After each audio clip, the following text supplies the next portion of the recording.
या फिर मेडिसिन में, medicine industry is just blooming because of ये जो पीस ऑफ डीएनए है ये अपने आप को मल्टीप्लाई नहीं करा पाएगा इनसाइड द, तो जो ग्रो कर जाए एम्पिसिलिन के साथ तो वो समझ लो एम्पिसिलिन रेजिस्टेंट था, यानी वो ट्रांसफॉर्म हो गया। जो नहीं ग्रो कर पाएगा, अब हम उसको निकालने के लिए उसको अलग अलग लोकेशंस पे कट करेंगे, वो डिजायरेबल जीन निकाल लेंगे और बैक्टीरिया का जो प्लाज्मिड है, जो सर्कुलर वो है, उसमें भी कट लगाएंगे ताकि ये जो पार्ट है वो उसमें फिट हो जाए।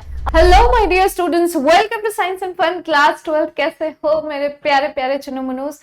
तो मेरे सारे 12th बोर्ड एग्जाम देने वाले बच्चों के लिए अब आ गया है नया chapter, that is biotechnology principles and processes. अब बच्चों को ना ये वाला चैप्टर थोड़ा सा डिफिकल्ट लगता है क्योंकि वो रिलेट नहीं कर पाते हैं इतने सारे टेक्निकल टर्म्स को और ये जो भी सारे प्रोसेसेस हो रहे हैं। बट हाँ, आई कैन मेक श्योर कि ये वाला पूरा लेक्चर देखने के बाद ना you will have no doubt in this chapter, और जब तुम इस चैप्टर से रिलेटेड ऑब्जेक्टिव क्वेश्चंस करने की कोशिश करोगे तो हर एक तरह का क्वेश्चन तुम लोगों से सॉल्व हो पा रहा होगा, that's my guarantee. So let's start, let's begin the chapter biotechnology principles and processes. Now ये जो चैप्टर है ना, दिस इज ऑल अबाउट हमारे इस बायोलॉजिकल साइंस में, साइंस के इस फील्ड में जो भी बहुत रेवोल्यूशनरी चेंज आया इस दुनिया में, वही है बायोटेक्नोलॉजी। सो अब आप इसको ना बहुत सारे टर्म्स से रिलेट कर सकते हो। Bio means life and technology is like something जो हमारे काम को इजी बना दे, है ना, फीजिबल बना दे। और logy word is just for proof या फिर लैंग्वेज, एक ऐसा वे ऑफ स्टडिंग जिसमें हम बायोलॉजिकल साइंस के हेल्प से हम बहुत सारे कॉम्प्लिकेटेड प्रोसेसेस को इजी बना सकते हैं। जस्ट यही है बायोटेक्नोलॉजी। उसके क्या प्रिंसिपल्स हैं, क्या प्रोसेसेस हैं, किस तरीके से हम बायोटेक्नोलॉजी को अपने डे टू डे लाइफ में इनकॉर्पोरेट कर पाते हैं, एंड उस प्रोसेसेस के वजह से हमारी लाइफ कितनी ज्यादा आसान होती चली जाती है। This is all about this. So it is about harnessing living organism for various application, और वो एप्लीकेशन हो सकते हैं लाइक फूड प्रोडक्शन में या फिर मेडिसिन में। Medicine industry is just blooming because of biotechnology, right. फिर उसके बाद एनवायरमेंटल सस्टेनेबिलिटी है। अगर हमने मर्ज कर दिया बायोलॉजी को टेक्नोलॉजी के साथ तो हमें बायोटेक्नोलॉजी एक ऐसा सोल्यूशन ऑफर करता है जो मल्टीपल इंडस्ट्रीज में बहुत ही ज्यादा तहलका मचा सकते हैं। So this chapter is all about that. Let's start NCERT line by line. सारा तुम लोगों को जो भी तुम्हारी एनसीईआरटी में लिखा हुआ है ना, एक एक लाइन हम लोग डिकोड करेंगे और हर एक लाइन के पीछे कितना ज्यादा उसका मीनिंग है वो सारी चीजें हम लोग पढ़ेंगे। एनसीईआरटी की एक खास बात है कि उसमें जो लैंग्वेज यूज किया जाता है ना, दैट इज वेरी कंसाइज्ड, बहुत ज्यादा, मतलब अगर 5-6 लाइन का अगर कोई एक्सप्लेनेशन है उसे एक लाइन में खत्म कर देगा एनसीईआरटी। सो इस चैप्टर को अच्छे से डिकोड करेंगे, अच्छे से चर्न करेंगे, and then let's begin the chapter now. चलो सबसे पहले स्टार्ट करते हैं हम इंट्रोडक्शन से। सो बायोटेक्नोलॉजी किस चीज से डील करता है? Deals with techniques of using live organisms. Obviously जब बायो वर्ड आ गया है तो it means life, and technology है यानी कि कुछ टेक्निक्स हम यूज करने वाले हैं to make our lives easier. All enzymes from organisms to produce products and processes useful to humans। क्यों इतनी सारी झंझटें कर रहे हैं, क्यों इतनी सारी कोशिशें कर रहे हैं? हम बायोलॉजी को, टेक्नोलॉजी को साथ में लेकर आ रहे हैं, इसका कुछ तो पर्पस होगा, और इसका जो पर्पस है ना, इट्स वेरी नोबल और it's very important for the Mankind. आने वाले टाइम में बहुत सारी ऐसी चीजें आने वाली हैं जो हमारे लिए समझ लो एक ब्लेसिंग से कम नहीं होगी। अब बहुत ही ना एक रीसेंट सा एग्जाम्पल लेते हैं बच्चों। अभी कुछ ही साल पहले कोविड का एरा खत्म हुआ है। एवरीवन नो कि उस टाइम पर कितने सारे लोगों की जान चली गई, कितने सारे लोग कि फैमिली डिस्ट्रॉय हो गई बिल्कुल। और क्या उस टाइम का माहौल होता था, डर डर के जीना कितना मुश्किल होता था कि अगर घर से बाहर निकलेंगे कहीं हमें इन्फेक्शन ना हो जाए, कहीं हमें कुछ ना हो जाए, कहीं हमारे वजह से हमारे अपनों को कुछ ना हो जाए। एंड देन आया इस दुनिया में वैक्सीन, जिसके वजह से धीरे धीरे धीरे धीरे करके हम लोगों ने कोविड को कंट्रोल करना शुरू किया, और वो कंट्रोल में आ भी गया। Now we can freely move out without mask, without sanitiser. However, this two things are important in our day to day lives to use because of maintaining personal hygiene. लेकिन अगर हम नहीं भी करते हैं इसे यूज, तो भी हमें किसी चीज का कोई खतरा नहीं है। हम अभी आसानी से, मतलब आराम से अपने अपने day to day life enjoy कर सकते हैं, ऑल थैंक्स टू बायोटेक्नोलॉजी। अगर वैक्सीन का प्रोडक्शन नहीं हुआ होता तो आज हम यहाँ पर इतने मतलब इतने फीजिबल वे में काम नहीं कर पाते। So that was a product, that vaccine was a product made with the help of biotechnological principles and processes, techniques, और वो हमारे दुनिया में ह्यूमन काइंड के लिए काम आया, मैन काइंड के लिए काम आया, and useful to humans in this sense making कर। अब देखो, अब बहुत अगर एंशिएंट बायोटेक्नोलॉजी में चले जाओ ना, तो हमें ये देखने को मिलता है कि पुराने टाइम में भी, पुराने टाइम से ही बायोटेक्नोलॉजी का यूज होना शुरू हो चुका था। कैसे यूज होना चुका था? देखो, कर्ड बन रहा था, ब्रेड, वाइन, ये सारी चीजें बन रही थी जो माइक्रोब मीडिएटेड प्रोसेसेस हैं, यानी कि ऐसा कोई प्रोडक्ट बन रहा है जिससे माइक्रोब को यूज करके बनाया जा रहा है।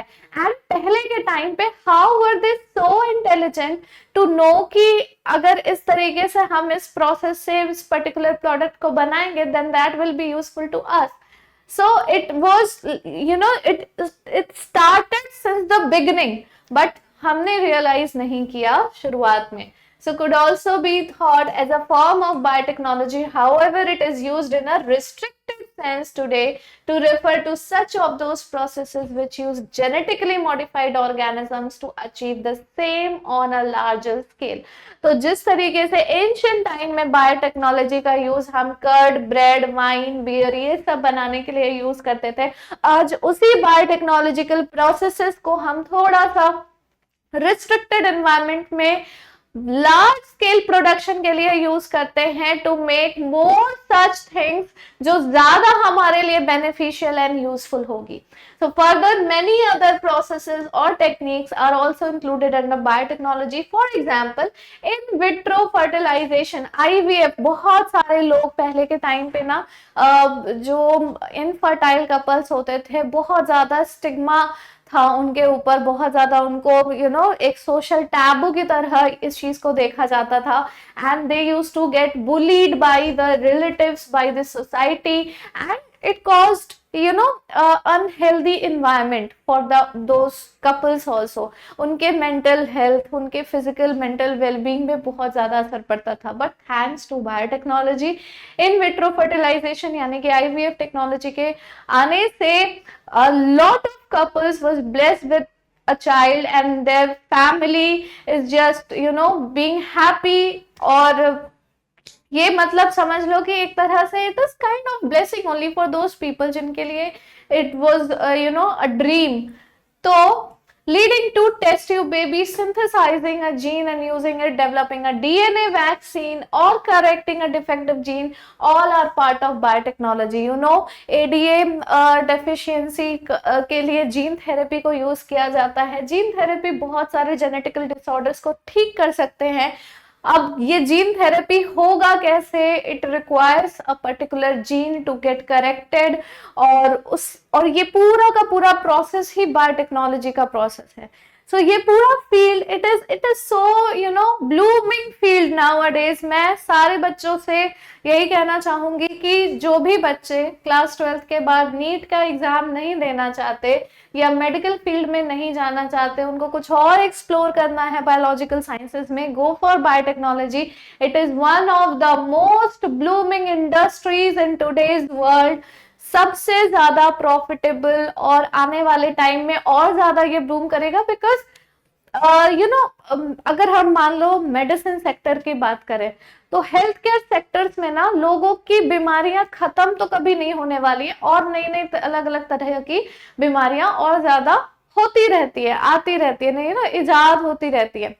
तो वहां पर मेडिसिन, वैक्सीन, एंजाइम्स, इन सब के प्रोडक्शन के लिए हमेशा biotechnology will be very useful. उसके बाद एनवायरमेंटल साइंसेस से भी बायोटेक्नोलॉजी को बहुत क्लोजली कनेक्ट किया जा सकता है। प्लांट बायोटेक्नोलॉजी भी अलग होती है, एनिमल बायोटेक्नोलॉजी अलग होती है। इंडिया में बहुत सारे prestigious universities and different institutions हैं तो that are dedicated towards biotechnology. और मतलब समझ लो कि जो भी स्टूडेंट्स या फिर जो भी फेलो रिसर्चर्स जो इस चीज पर काम कर रहे हैं ना, they are just killing it in this field. So you can also consider biotechnology as your career option. Now let's move on. Chalo. The European Federation of Biotechnology, EFB, has given a definition of biotechnology that encompasses both traditional view and modern molecular biotechnology.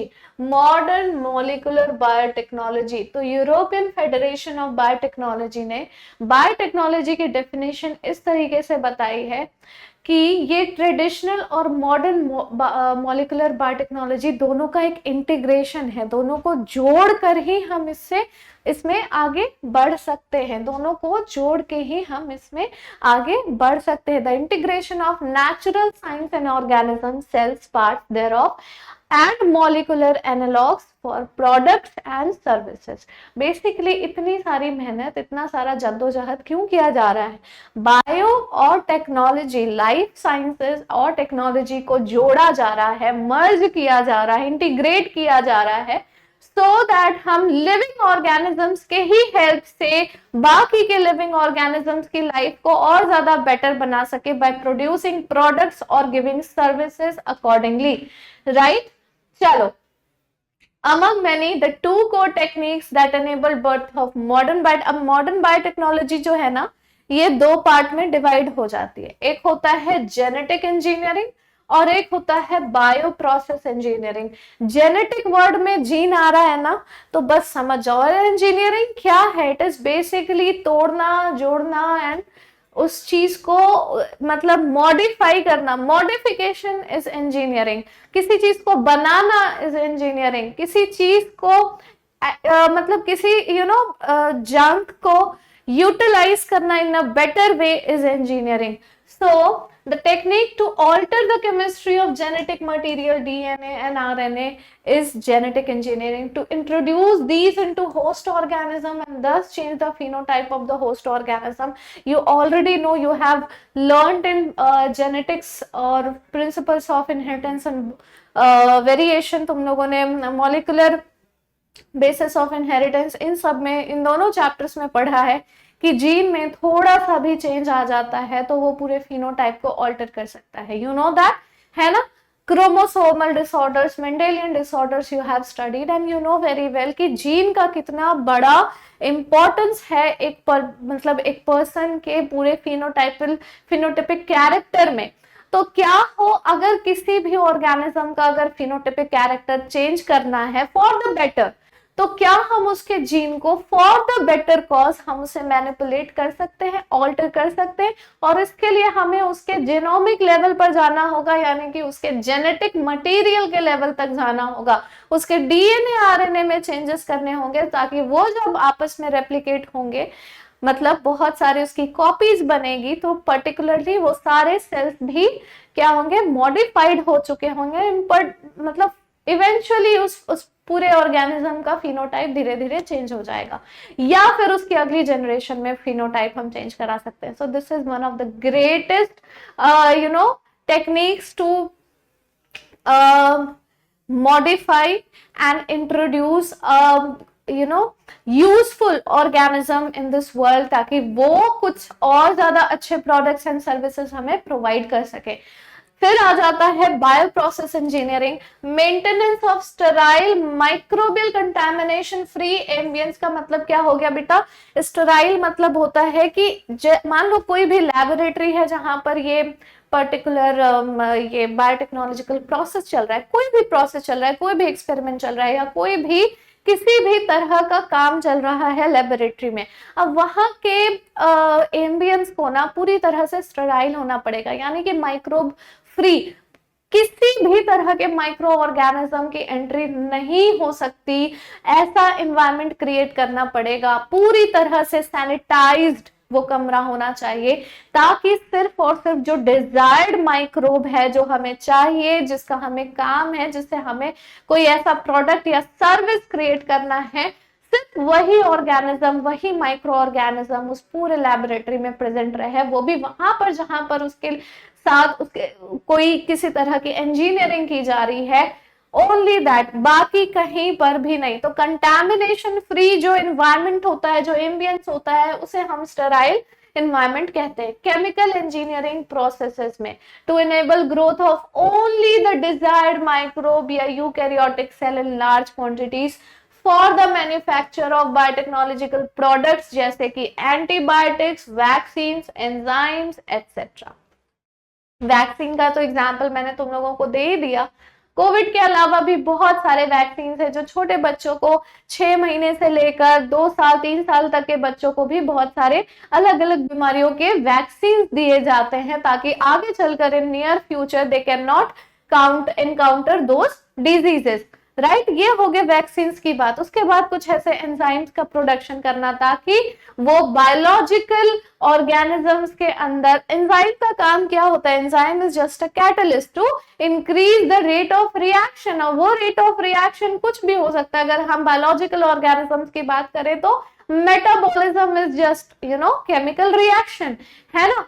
तो उसमें बहुत सारे और मतलब modifications करने के लिए इन सब चीजों का प्रोडक्शन करना, वैक्सीन, एंटीबॉडीज का प्रोडक्शन करना। अब एंटीबॉडीज कैसे प्रोड्यूस होंगे, जब तक उसके अगेंस्ट टॉक्सिन नहीं होगा, ठीक है।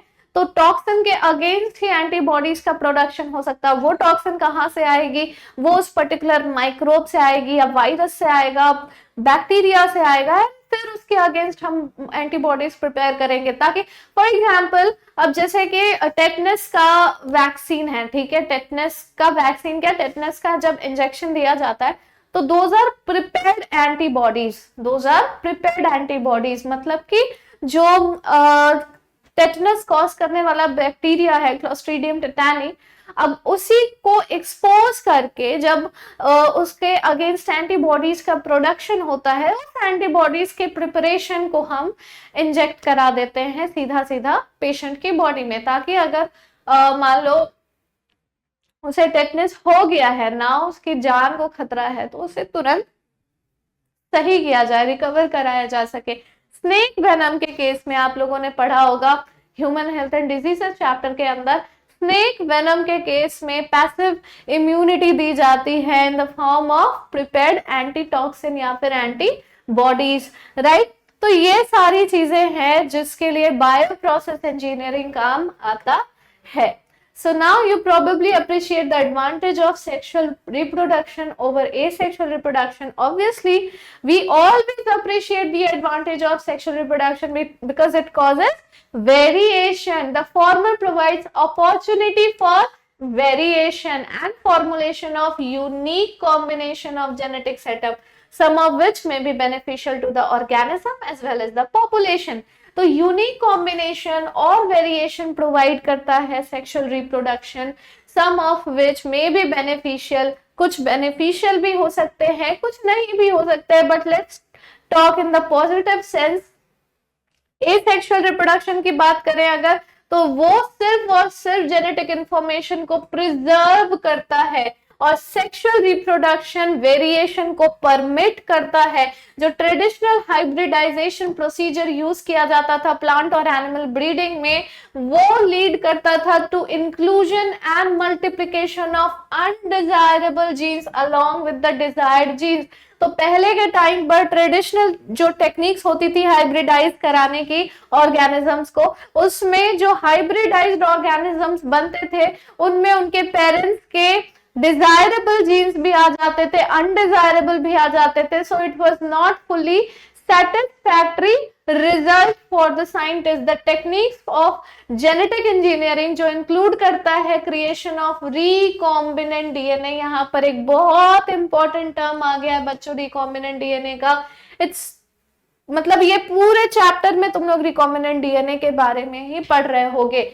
Use of gene cloning. Gene cloning क्या होता है भाई, और जीन ट्रांसफर क्या होता है, ये तीन चीजों ने ओवरकम कर दिया इस लिमिटेशन को। जो ये अनडिजायर्ड जीन के आ जाने वाला जो प्रॉब्लम था, लिमिटेशन था, उसे ओवरकम कर दिया एंड अलाउ किया to isolate and introduce only one or a set of desirable genes without introducing undesirable genes into the target organism। तो इस टेक्नोलॉजी के वजह से नाउ इट इज पॉसिबल कि जब भी हम हाइब्रिडाइजेशन कराएंगे, जब भी कोई हाइब्रिड प्रोडक्ट बनेगा, तो उसके अंदर सिर्फ और सिर्फ डिजायरेबल जीन ही आएगा, अनडिजायरेबल अलाउ ही नहीं होंगे। And this is possible all because of recombinant DNA technology, gene cloning and gene transfer।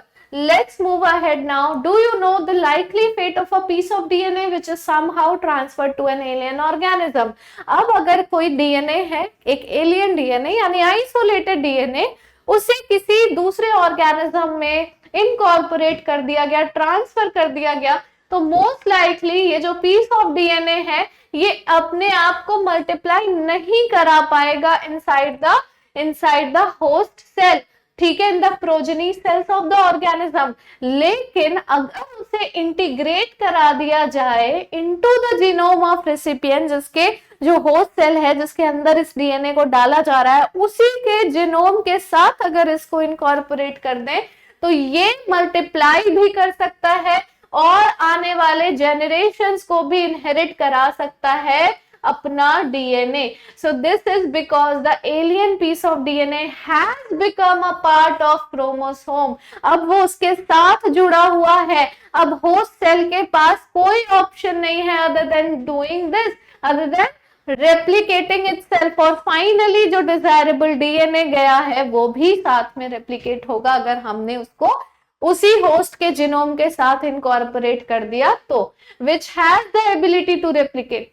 अगर एक क्रोमोसोम में there is a specific DNA sequence जिसको हम ओरिजिन ऑफ रेप्लिकेशन कहते हैं, which is responsible for initiating replication. हर DNA के टुकड़े में ना, हर क्रोमोसोम में एक ऐसा पार्ट जरूर होता है बच्चों जहां से रेप्लिकेशन की शुरुआत की जा सकती है, जहां से रेप्लिका उसका बनाया जा सकता है। तो उसी पोर्शन को हम कहते हैं ओरिजिन ऑफ रेप्लिकेशन। ये पाया जाता है क्रोमोसोम में और ये किक स्टार्ट करता है रेप्लिकेशन प्रोसेस को विद इन द डीएनए। इसको हम लोग साथ साथ में लिख लेंगे। This origin of replication found in chromosome and kick start the process of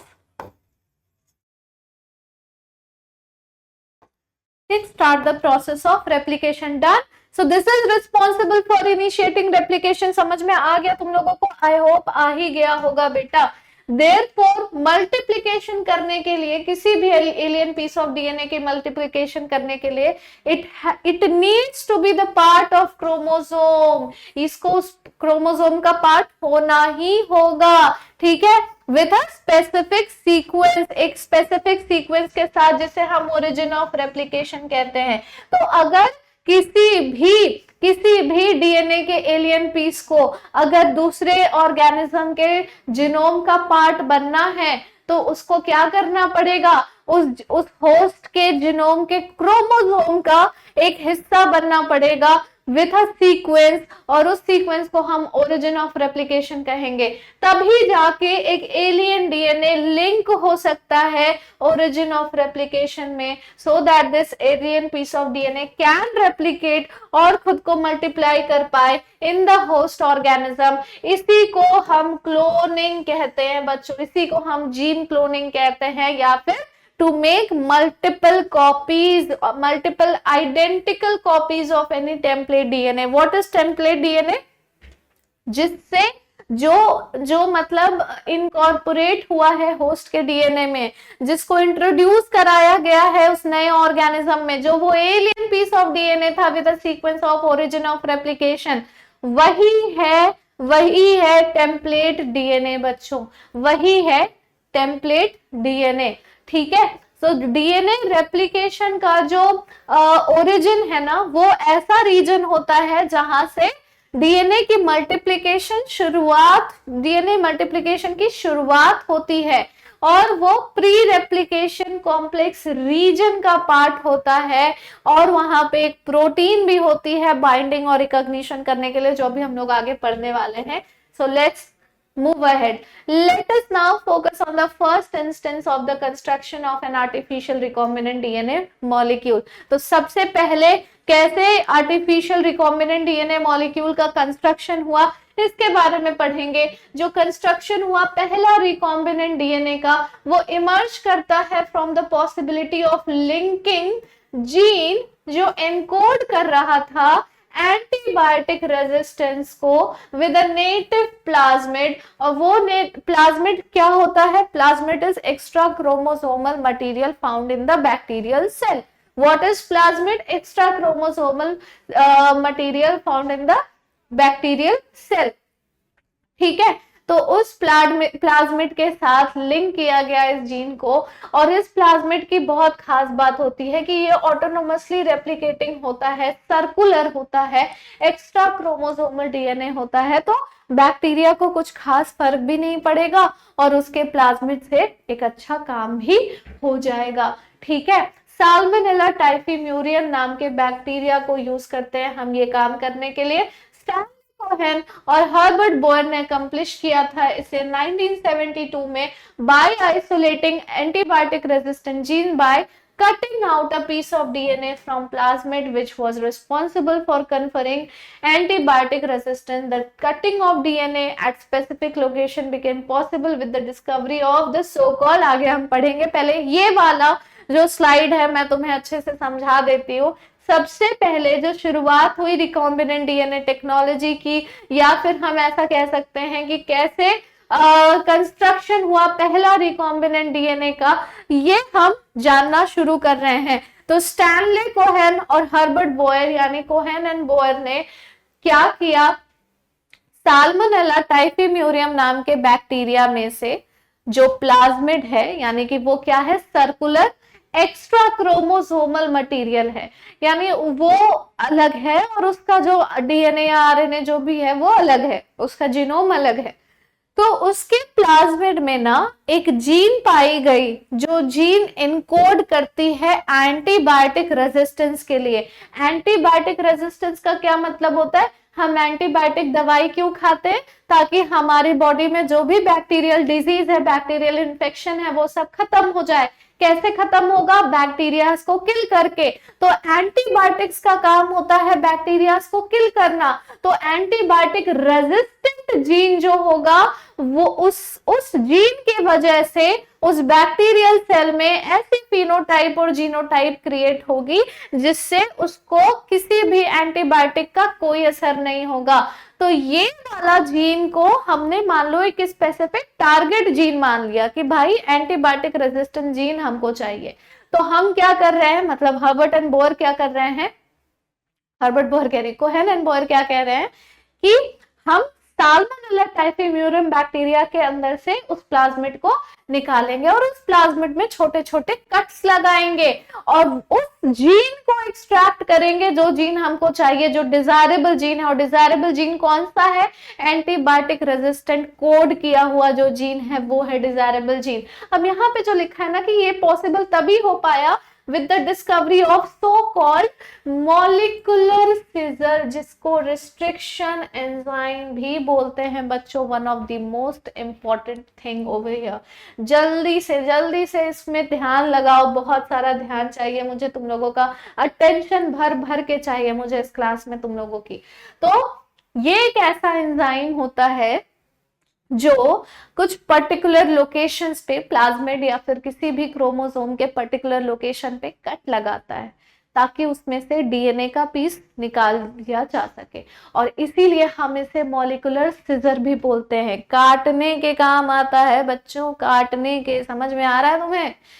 मैं वो काटने वाली बात नहीं कर रही हूँ, मैं रियल में काटने वाली बात कर रही हूँ, मॉलिक्यूल को काटने वाली बात कर रही हूँ। So the cut piece of DNA was then linked with the plasmid DNA. जो कट पीस था डीएनए का, उसको प्लाज्मिड के डीएनए के साथ लिंक किया गया। ये प्लाज्मिड डीएनए अब एक्ट करेगा एक वेक्टर की तरह। वेक्टर क्या होते हैं? कैरियर। वेक्टर माने कैरियर। कैरियर किसी भी चीज का कैरियर हो सकता है, किसी भी चीज को कैरी करके एक जगह से दूसरी जगह पहुंचाना उसे सक्सेसफुली, यही काम होता है वेक्टर्स का। तो अब ये प्लाज्मिड एक वेक्टर की तरह काम करेगा और इस पीस ऑफ डीएनए को अटैच करेगा, ठीक है, ट्रांसफर करेगा piece of DNA that is attach to it. कौन सा डीएनए अटैच है उसके साथ? वो डीएनए जिसके अंदर एंटीबायोटिक रेजिस्टेंट जीन एनकोडेड है बच्चों। So you probably know that mosquito act as an insect vector to transfer the malarial parasite into human body। अब यहाँ पर ना एनसीईआरटी वाले हमें थोड़ा सा वेक्टर के बारे में समझाने की कोशिश कर रहे हैं कि भैया जैसे प्लाज्मोडियम का जो प्लाज्मोडियम जो ट्रांसफर होता है ना मस्कीटो फैलाने के लिए, वो प्लाज्मोडियम कैसे ट्रांसफर हो रहा है? बिकॉज ऑफ मस्कीटो, ठीक है। मस्कीटो और ह्यूमंस दोनों में उसकी लाइफ साइकिल कंप्लीट होती है। तो इसी तरीके से जिस तरह मस्कीटो मलेरियल पैरासाइट को ट्रांसफर करता है, ट्रांसमिट करता है from one organism to the other, उसी तरह से यहाँ पर plasmid will act as a vector, ठीक है। So in the same way, plasmid can be used as a vector to deliver वो alien piece of DNA into the host organism. So the linking of antibiotic resistant gene with the plasmid vector became possible with the enzyme DNA ligase. DNA ligase बहुत ज्यादा important, इसका काम है जोड़ना, ठीक है, इसका काम है जोड़ना। जहां भी लाइगेज आ जाए उसका काम है जोड़ना और इसका काम है काटना, ठीक है। मैं साफ साफ हिंदी में लिख रही हूँ बच्चों, ताकि जो भी बच्चे हैं जिसे भी मान लो इतने सारे टेक्निकल टर्म्स में दिक्कत आती है, तो मैं सीधी भाषा में मैं बताती हूँ। मॉलिक्यूलर सिजर या रिस्ट्रिक्शन एंजाइम एक डीएनए के पीस में कट लगाएगा, ठीक है, डीएनए या क्रोमोसोमल के पीस में कट लगाएगा, उसे जगह जगह पे काटेगा। काटना का काम है रिस्ट्रिक्शन एंजाइम का और जोड़ने का काम है डीएनए लाइगेज का। क्या कट रहा है, क्या जुड़ रहा है, मैंने ऑलरेडी बता दिया, फिर से बता देती हूं कि मान लो किसी भी डीएनए में हमारे पास है एक ऐसा जीन जो एंटीबायोटिक रेजिस्टेंस के लिए इनकोडेड है।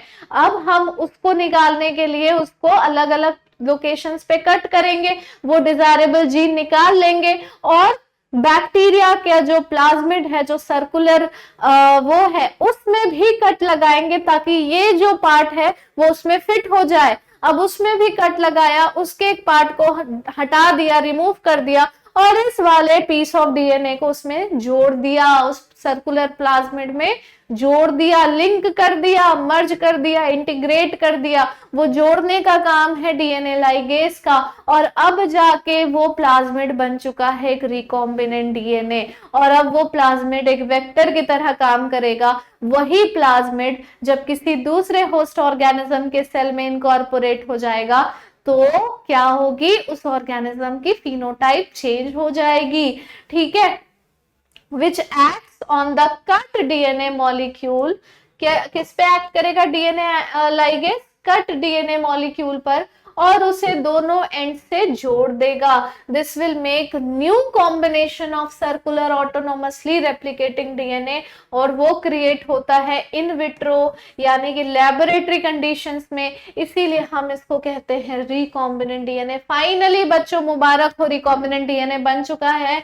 यहाँ पर मैं हार्ट बना देती हूँ, जहां जहां मैं हार्ट बना रही हूँ ना समझ जाना कि that part is very important, ठीक है। लाल दिल मतलब वो चीज इंपॉर्टेंट है।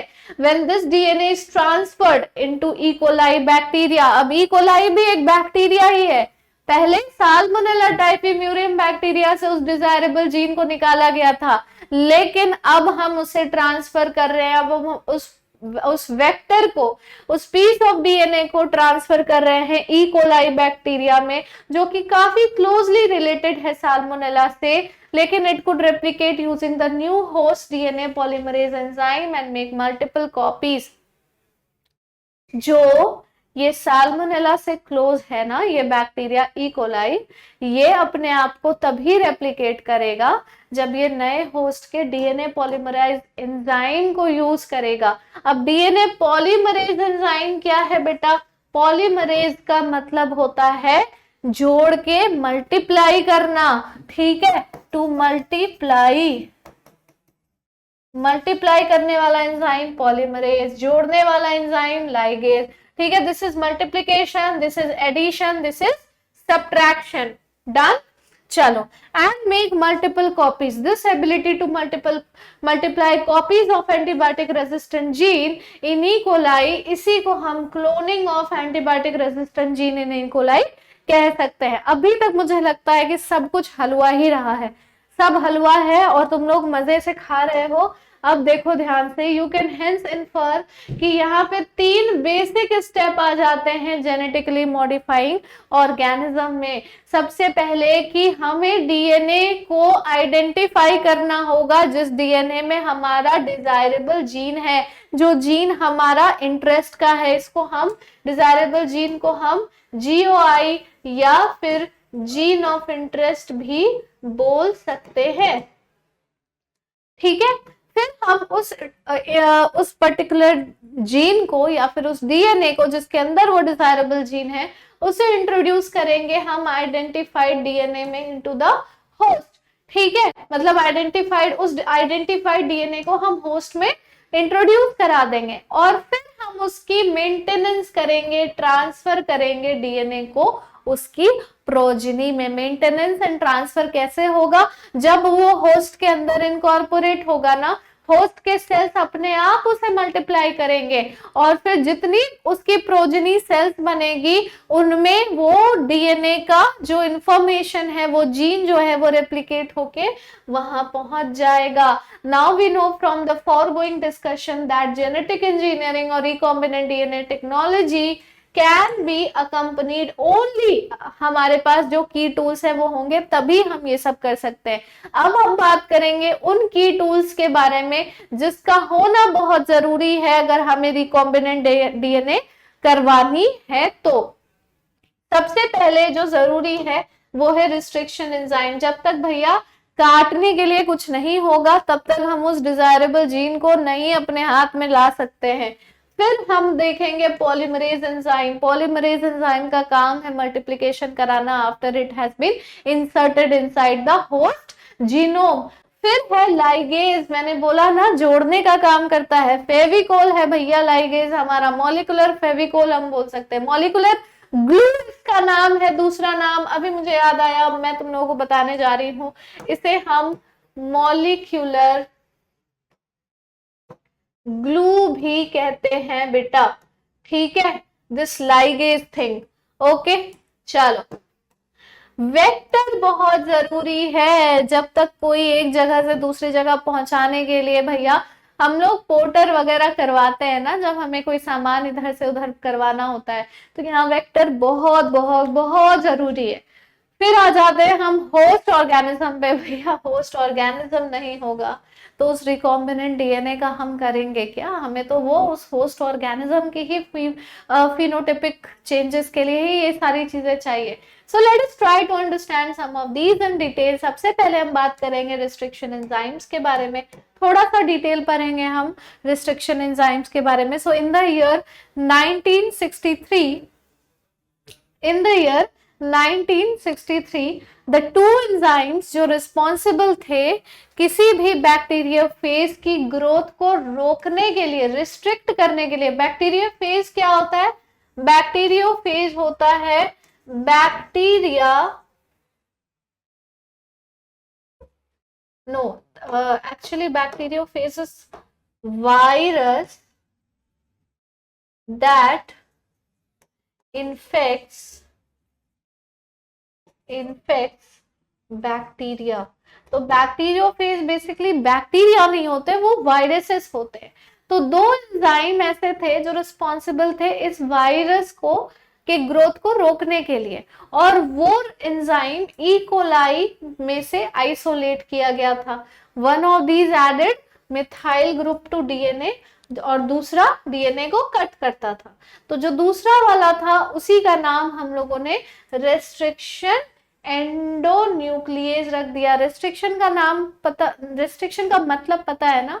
एंडोन्यूक्लियेज को मैं दो पार्ट में तोड़ना चाहती हूँ, इनफैक्ट तीन पार्ट में तोड़ना चाहती हूँ। एंडो का मतलब होता है इनसाइड, न्यूक्ली वर्ड जो है वो न्यूक्लियोटाइड या फिर डीएनए से लिया गया है, और एज किसी भी मतलब किसी भी बायोलॉजिकल टर्म के लास्ट में एज वर्ड आ जाएगा। यू हैव टू अंडरस्टैंड कि वो कोई एंजाइम है, ठीक है। तो अंदर की तरफ से किसी भी मतलब किसी भी डीएनए को अंदर में किसी भी एक पॉइंट पर काटना या तोड़ना, दैट इज रिस्ट्रिक्शन एंडोन्यूक्लियस या रिस्ट्रिक्शन एंजाइम। ना जो पहला रिस्ट्रिक्शन एंडोन्यूक्लियस था वो था HIND2। ये बहुत इंपॉर्टेंट है, मैं यहाँ पे दो लाल दिल बना रही हूँ। इसकी फंक्शनिंग डिपेंड करती थी एक स्पेसिफिक डीएनए न्यूक्लियोटाइड सीक्वेंस पे, वो आइसोलेट हुआ था और कैरेक्टराइज्ड 5 years लेटर। फिर पाया गया कि HIND2 always cut DNA molecule at a particular point by recognising a specific sequence of 6 base pairs. यहाँ पे मैं फिर से दो लाल दिल बना रही हूँ बेटा, क्योंकि HIND2 के बारे में पूछा जा सकता है कि वो जो कटिंग करेगा ना उसका खास बात क्या है, ठीक है। So this specific base sequence, इसी बेस सीक्वेंस को रिकॉग्निशन सीक्वेंस बोला जाता है। रिकॉग्निशन सीक्वेंस हर अलग अलग एंजाइम्स के लिए अलग अलग होती है। अलग अलग रिस्ट्रिक्शन एंजाइम्स के अलग अलग रिकॉग्निशन सीक्वेंस होते हैं। जैसे ही वो किसी भी एक पीस ऑफ डीएनए में उस रिकॉग्निशन सीक्वेंस को नोटिस कर लेते हैं, वो वहीं पर उसका कट लगाते हैं, ठीक है। Besides HIND2, today we know more than 900 restriction enzymes. Oh my God, this is huge, and that have been isolated from over 230 strains of bacteria, each of which recognize different recognition sequences. हर एक restriction enzyme का अलग अलग अपना अलग restriction sequence या recognition sequence है। Okay, मेरा एक क्वेश्चन है तुम लोगों से, तुम लोग मुझे कमेंट बॉक्स में कमेंट करके बताना कि क्यों हमने रेस्ट्रिक्शन एंडोन्यूक्लियेजेस को सिर्फ बैक्टीरियल स्ट्रेन से ही क्यों आइसोलेट किया, why not other kind of organisms, क्यों बैक्टीरिया ही यूज हुए हैं रिस्ट्रिक्शन एंडोन्यूक्लियेज बनाने के लिए। सो प्लीज अगर किसी भी बच्चे को इसका आंसर पता होगा प्लीज कमेंट बॉक्स में कमेंट करना। The convention for naming these enzymes is the first letter of the name comes from the genus and the second two letter comes from the species of the prokaryotic cell from which they were isolated। मतलब मैं सीधा सीधा शब्दों में तुम्हें बताती हूँ, जैसे कि इको R1 है, ये कहाँ से आया है, ई आया है ई कोलाई बैक्टीरिया के ई वाले पार्ट से, यानी इशरेशिया कोलाई जो नाम है ना इस बैक्टीरिया का। तो जीनस का पहला लेटर और स्पीशीज का दो लेटर, शुरुआत का 2 लेटर, तो ई और सीओ को, ठीक है, इको हो गया। अब R1 कहां से आया है, RY रफ स्ट्रेन से आया है, ठीक है। So letter R is derived from the name of strain, rough strain smooth strain पता है ना तुम्हें। फिर Roman numbers following the name indicating the order in which the enzyme were isolated from that strain of bacteria। जैसे कि अगर eco R1 है तो R तो रफ स्ट्रेन हो गया और 1 जो है वो सीक्वेंस है, ठीक है, कि उस स्ट्रेन उस बैक्टीरियल स्ट्रेन से सबसे पहले कौन सा रिस्ट्रिक्शन एंडोन्यूक्लियस डिस्कवर हुआ या आइसोलेट हुआ, दूसरा कौन सा हुआ, तो दूसरा होता तो EcoR2 होता, ये पहला है तो ये EcoR1 है। ठीक है, restriction enzyme belong to a larger class of enzyme, उसे हम कहते हैं nucleases. So there are two kinds of nucleases, एक होता है एक्सोन्यूक्लियस, एक होता है एंडोन्यूक्लियस। तो एक्सोन्यूक्लियस क्या करता है, मान लो ये डीएनए है ना, एक्सोन्यूक्लियस सिर्फ टर्मिनल एंड पे कट करेगा, लेकिन अगर हम बात करें एंडोन्यूक्लियस की तो वो एक अंदर में एक स्पेसिफिक पॉइंट पर कट करेगा। ये मैंने तुम लोगों को एक समझ लो कि निचोड़ बता दिया। अब यहाँ पे वही चीज लिखी हुई है, exonuclease remove nucleotide from end of DNA, whereas endonuclease may cut at a specific position within the DNA, इसीलिए ये एंडो है और वो एक्सो है। डन। ईच रेस्ट्रिक्शन एंडोन्यूक्लियस वो फंक्शन करेगा, पहले तो वो इंस्पेक्ट करेगा कि उस डीएनए सीक्वेंस की लेंथ कितनी है। अब जैसे उसको एक स्पेसिफिक रिकॉग्निशन सीक्वेंस मिल गया, वो बाइंड करेगा डीएनए के साथ और वो कट करेगा each of the two strands of the double helix at a specific point in the sugar phosphate backbone। in the sugar phosphate backbone का मतलब क्या है कि जो डीएनए होता है ना, वो बना होता है 3 कंपोनेंट से, शुगर, नाइट्रोजनस बेस और फॉस्फेट। तो यही है शुगर फॉस्फेट बैकबोन। ठीक है, शुगर बेस या शुगर फॉस्फेट बैकबोन, क्योंकि बेस अलग होती है और शुगर और फॉस्फेट दोनों आपस में लिंक्ड होते हैं। और also DNA is double helical in structure, तो दोनों हेलिक्स में से स्पेसिफिक पॉइंट पर वो कट लगाना शुरू करता है। हर एक रिस्ट्रिक्शन न्यूक्लियस रिकॉग्नाइज करेगा एक स्पेसिफिक पैलिंड्रोमिक न्यूक्लियोटाइड सीक्वेंस को। अच्छा, अभी तक तो तुम्हें पता था कि एक रिकॉग्निशन सीक्वेंस है, पर अब तुम्हें यह भी पता चलेगा कि वो रिकॉग्निशन सीक्वेंस पैलिंड्रोमिक होती है। What do you mean by palindromic? अब यहाँ पर देखेंगे कि किस तरह से रिस्ट्रिक्शन एंजाइम का एक्शन होता है। मान लो ये है वेक्टर डीएनए और इसके एक पार्ट में GAATTC दिख गया है, उसी के दूसरे ऑपोजिट हेलिक्स में CTTAAG दिख गया है, यानी कि ये कहीं ना कहीं पैलिंड्रोमिक है, ये कहीं ना कहीं पैलिंड्रोमिक है। ये यहाँ से खत्म हो रहा है और सेम वो यहाँ से खत्म हो रहा है ना, दोनों पैलिंड्रोमिक है। तो ये पैलिंड्रोमिक सीक्वेंस या रिकॉग्निशन सीक्वेंस जब मिल गया रिस्ट्रिक्शन एंडोन्यूक्लियस को, तो उसने क्या किया, किया डीएनए को बिटवीन बेसेस G और A only when the sequence GAATTC is present in the DNA।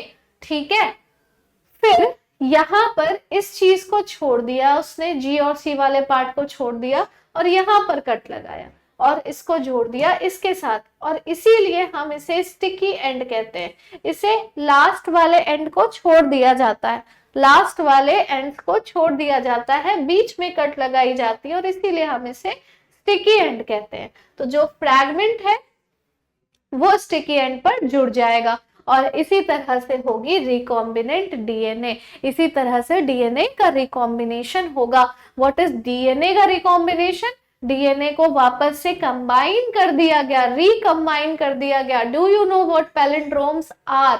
So these are groups of letters that form the same words when read both forward and backward। जैसे मलयालम, मलयालम के letters को आप यहाँ से पढ़ना शुरू करो या यहाँ से पढ़ना शुरू करो, दोनों सेम ही आ जाएगा। So as against a word palindrome where the same word is read in both direction, palindrome in DNA is sequence of base pairs। base pairs word जब आ जाए ना तो समझ जाना दोनों हेलिक्स की बात हो रही है। That read same on the two strands, दोनों स्ट्रैंड पे सेम रीड करेंगे when orientation of the reading is kept the same। बहुत इजी है, कुछ नहीं है इसमें। Following sequences read the same on the two strands 5-3। ये तो आपको पता है ना कि डीएनए का हेलिक्स, एक हेलिक्स 5-3 रन करता है, दूसरा 3-5 रन करता है। दिस इज ऑल्सो ट्रू अगर वो रीड करेगा 3-5 डायरेक्शन में। जैसे 5-3 में GAATTC है तो 3-5 डायरेक्शन में CTTAAG होगा, जस्ट उसका ऑपोजिट, सेम तरीके से वो रीड कर रहा होगा। सो रिस्ट्रिक्शन एंजाइम कट करता है डीएनए स्ट्रैंड को थोड़ा सा दूर from the centre of the palindrome site, लेकिन between the same two bases on the opposite strand. इससे क्या होगा, एक सिंगल स्टैंडर्ड पोर्शन एंड पर बन जाएगा। देर आर ओवरहैंगिंग स्ट्रेचेस, और उसी को हम स्टिकी एंड्स बोलते हैं दोनों स्ट्रैंड में। These are named so because ये हाइड्रोजन बॉन्ड फॉर्म करते हैं अपने कॉम्प्लीमेंट्री कट काउंटर पार्ट के साथ। तो इसका जो स्टिकीनेस है ना इसके एंड्स के साथ, ये फैसिलिटेट करता है एंजाइम डीएनए लाइगेज के एक्शन को, एंजाइम डीएनए लाइगेज के एक्शन को। रिस्ट्रिक्शन एंडोन्यूक्लियस यूज होता है जेनेटिक इंजीनियरिंग में, ताकि हम रिकॉम्बिनेंट मॉलिक्यूल्स डीएनए के बना सके which are composed of DNA from different sources और genomes, which are composed of DNA from different sources और जीनोम्स। जो डीएनए दूसरे जीनोम से सोर्स्ड है उसी को रिकम्बाइन करेंगे हम डीएनए मॉलिक्यूल के साथ, और यही है ओवरऑल जेनेटिक इंजीनियरिंग, यही है overall genetic engineering. So when cut by the same restriction enzyme, resulted DNA fragment have the same kind of sticky end, and these can be joined together using DNA ligases, using DNA ligases। अब यहाँ पर देखो ध्यान से, ये एक foreign DNA है और ये एक वेक्टर डीएनए है, वेक्टर डीएनए यानी कि उसका प्लाज्मिड। अब अभी तक हम सिर्फ रिकॉम्बिनेंट डीएनए पढ़ रहे हैं, हम ट्रांसफर टू द होस्ट वाला पार्ट पे अभी नहीं आए, ध्यान से देखना। तो सेम रिस्ट्रिक्शन एंजाइम दोनों को कट कर रही है, ठीक है, फॉरेन डीएनए को भी और वेक्टर डीएनए को भी, एक स्पेसिफिक पॉइंट पर। यहां पर कट आ गया, ठीक है, यहां पर कट आ गया, और यहाँ पर कट आ गया, दोनों जगह पे सेम रिस्ट्रिक्शन एंडोन्यूक्लियस ने कट लगा दिया है। अब लाइगेज का काम आ जाएगा जो फॉरेन डीएनए को प्लाज्मिड के साथ जोड़ेगा। तो इस पार्ट को ना, इस छोटू से पार्ट को यहां पर लाकर जोड़ा गया, तो ये बन गया रिकॉम्बिनेंट डीएनए मॉलिक्यूल। अब इसी को जब सेल में ट्रांसफॉर्म कर दिया जाएगा, सेल खुद से डिवाइड करेगा, इकोलाई का सेल, तो उसकी क्लोनिंग हो जाएगी बच्चों। क्या हो जाएगा? क्लोनिंग हो जाएगा। नाउ चलो, यू मे हैव रियलाइज्ड कि नॉर्मली अनलेस एक कट जब तक मतलब अनलेस कोई वेक्टर पे कट नहीं लगाएगा एंड द सोर्स डीएनए पे with the same restriction enzyme, तो वो रिकॉम्बिनेंट वेक्टर मॉलिक्यूल क्रिएट नहीं किया जा सकता। तो इट इज इम्पोर्टेंट कि सेम रिस्ट्रिक्शन एंजाइम ही यूज हो फॉरेन डीएनए और वेक्टर डीएनए दोनों को कट लगाने के लिए। दूसरा प्रोसेस है separation and isolation of DNA fragment. अब यहाँ पर हम पढ़ेंगे एक बहुत ही ज्यादा इंपॉर्टेंट प्रोसेस बायोटेक्नोलॉजी का, और वो है gel electrophoresis. Very very important. Cutting of DNA by restriction endonuclease result करता है डीएनए के बहुत सारे छोटे छोटे फ्रैगमेंट्स या टुकड़े में। सो ये फ्रैगमेंट्स को सेपरेट किया जा सकता है एक टेक्निक के साथ, that is known as gel electrophoresis। अब सिर्फ डीएनए फ्रैगमेंट नेगेटिवली चार्ज्ड होते हैं, they can be separated by forcing them to move towards anode। Anode कैसा होता है? पॉजिटिवली चार्ज्ड इलेक्ट्रोड होता है under electric field through medium या फिर मैट्रिक्स, किसी भी मैट्रिक्स या मीडियम में उन छोटे छोटे टुकड़ों को, डीएनए के टुकड़ों को ढक दिया गया और उनके अगेंस्ट एक एनोड की एनोड रख दिया गया, इलेक्ट्रोड रख दिया गया, positively charge electrode.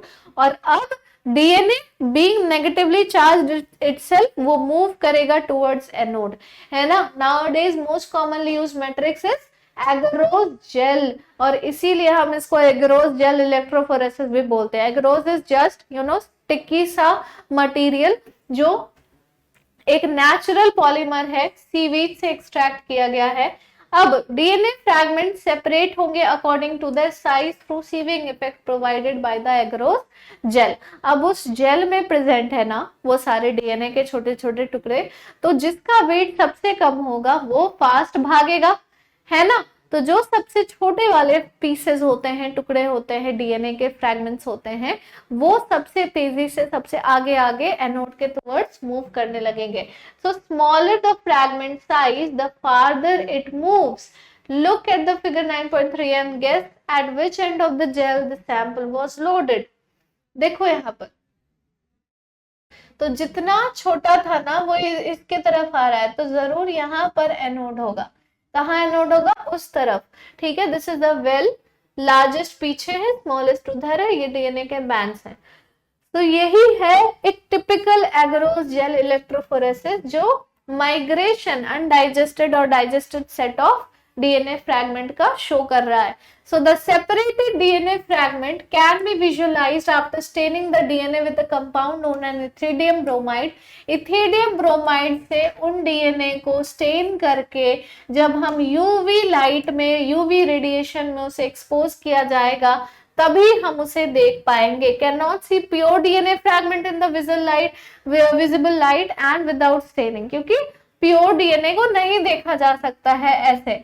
So you can see bright orange color के bands of DNA in ethidium bromide जो stain किए हुए जेल हैं और exposed हैं to the UV light.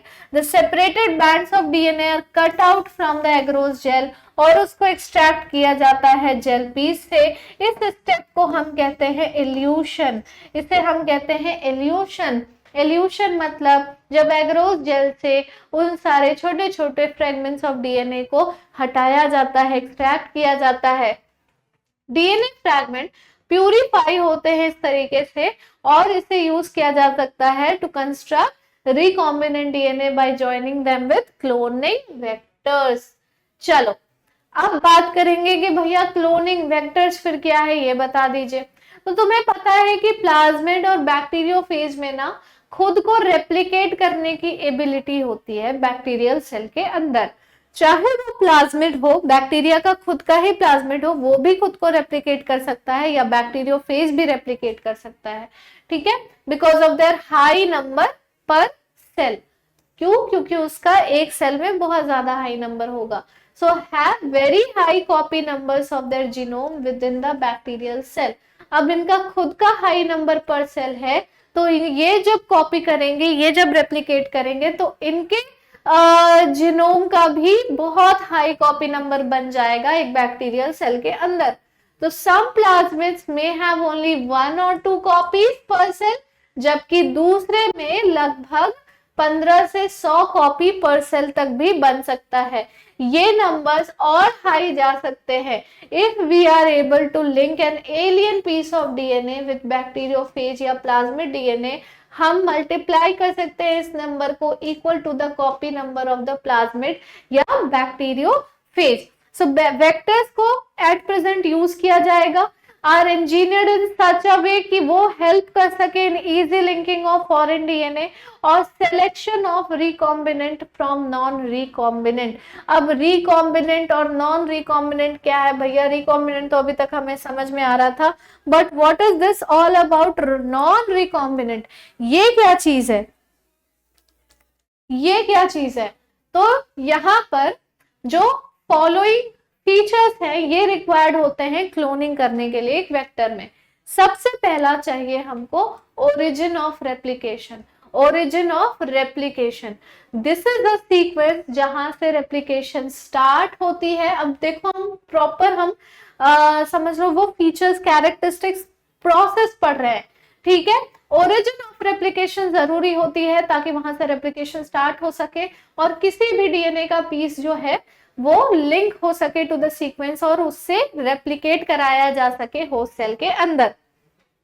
ठीक है, ये सीक्वेंस इसके लिए भी रिस्पॉन्सिबल है to control the copy number of the link DNA कि कितने कॉपी नंबर्स बनेंगे।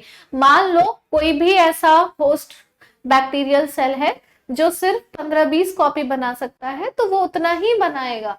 ठीक है, so if one wants to recover many copies of the target DNA, उसे ऐसे वेक्टर में क्लोन करना पड़ेगा जिसका origin high copy number support करता हो। Selectable marker is the second thing that we have to use in addition to ORI. जो vector है वो रिक्वायर करते हैं कुछ सेलेक्टेबल मार्कर, जैसे तुम लोग हाइलाइटर यूज करते हैं ना, जो जो इंपॉर्टेंट चीज है वहां पर दिल बना दिया, अंडरलाइन कर दिया, मार्क कर दिया। Same thing, it helps in identifying and eliminating non-transformants and selectively permit करेंगे growth of transformants को। अब ट्रांसफॉर्मेंट वो है जिनमें ट्रांसफॉर्मेशन होता है, और ट्रांसफॉर्मेशन क्या होता है, एक ऐसा प्रोसीजर है जिसमें डीएनए के पीस को होस्ट बैक्टीरिया में इंट्रोड्यूस कराया जाएगा, और नॉर्मली जीन्स इनकोड करेंगे resistant to antibiotics such as ampicillin, chloramphenicol, tetracycline या कैनामाइसिन। ये चारों जो है ना, ये नाम है एंटीबायोटिक्स के, तो इनके अगेंस्ट जब वो जीन क्लोनिंग करेगा, ठीक है, then they are considered useful selectable marker for E coli. चलो फिर से हम इसको समझने की कोशिश करेंगे। ट्रांसफॉर्मेशन एक ऐसा प्रोसेस है जिसमें डीएनए के पीस को होस्ट बैक्टीरिया में इंट्रोड्यूस कराया जाता है, और जब वो रेप्लिकेट करते हैं तो उनमें ट्रांसफॉर्मेशन आती है। तो जिनमें ट्रांसफॉर्मेशन होगी वो ट्रांसफॉर्मेंट कहलाएंगे, जिनमें ट्रांसफॉर्मेशन नहीं होगी वो नॉन ट्रांसफॉर्मेंट कहलाएंगे। नॉर्मली जो जीन एंटीबायोटिक रेजिस्टेंस को इनकोड करती है ना, जैसे कि कौन कौन से, एम्पिसिलिन, क्लोरानफेनिकोल, टेट्रासाइक्लिन, कैनामाइसिन, ये सारे एंटीबायोटिक्स को रेजिस्ट करने के लिए इंक्लूड करती है, ये यूजफुल सेलेक्टेबल मार्कर कहलाते हैं ई कोलाई के। नॉर्मल ई कोलाई के सेल्स कैरी नहीं करते हैं resistance against any of these antibiotics, इसीलिए ई कोलाई के अंदर उसको होस्ट ऑर्गेनिज्म मानकर उसके अंदर हमें इसे इंट्रोड्यूस कराना है। So these are the selectable markers. Now cloning site है तीसरा फीचर। क्लोनिंग साइट भी बहुत इंपॉर्टेंट है, इसके बिना तो फिर ये काम कर ही नहीं पाओगे। And if you can see this diagram ना, तो प्रीवियस वाले में जो ये तुम लोगों ने पढ़ा, इस वाले में जो तुम लोग ये डायग्राम देख रहे हो, कई बार बोर्ड एग्जाम में पूछा जा चुका है, तो इसको ध्यान से पढ़ना। In order to link the alien DNA, अगर हमें एलियन डीएनए को लिंक करना है तो वेक्टर में बहुत कम रिकॉग्निशन साइट होने चाहिए, और सबसे ज्यादा प्रेफर किया जाता है अगर सिंगल रिकॉग्निशन साइट है तो। अगर सिंगल रिकॉग्निशन साइट है तो उसको प्रेफर किया जाता है, ठीक है, ओके। क्यों ऐसा होता है? क्योंकि अगर एक से ज्यादा रिकॉग्निशन साइट प्रेजेंट होंगे वेक्टर के अंदर तो वो बहुत सारा फ्रेगमेंट जनरेट कर देगा, जिससे ये जीन क्लोनिंग का प्रोसेस कॉम्प्लिकेट हो जाएगा बेटा। सो लाइगेशन जब होगी ना एलियन डीएनए की लाइगेशन जब होगी रेस्ट्रिक्शन साइट पर present in one of the two antibiotic resistant genes, for example हम एक फॉरेन डीएनए को लाइगेट या जोड़ सकते हैं बाम H1 साइट पे। बाम H1 साइट है ये वाला साइट, ठीक है, और ये साइट है टेट्रासाइक्लिन रेजिस्टेंट जीन के लिए। मतलब अगर हम उस फॉरेन डीएनए को इस साइट पर लिंक कर दे, लाइगेट कर दे, तो वो टेट्रासाइक्लिन रेजिस्टेंस शो करने लगेगा इन द वेक्टर PBR322।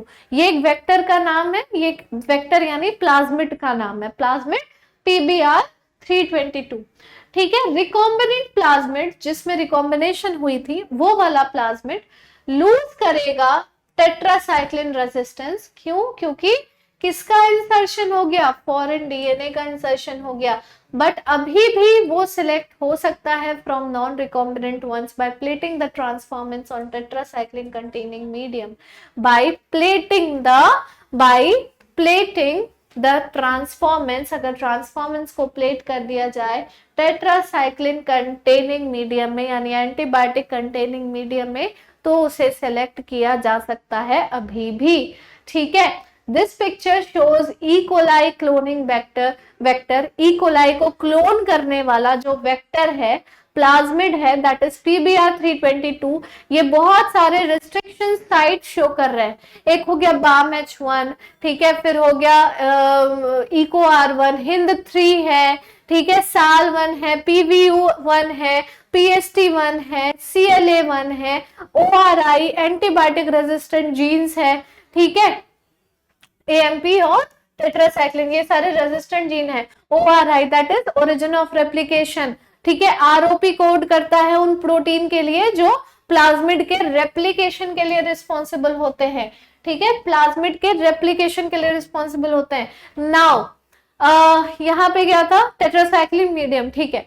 ट्रांसफॉर्मेज जो ग्रो हो रहे हैं एम्पिसिलिन कंटेनिंग मीडियम में, उनको ट्रांसफर कर दिया जाएगा उस मीडियम में जहां पर टेट्रासाइक्लिन है।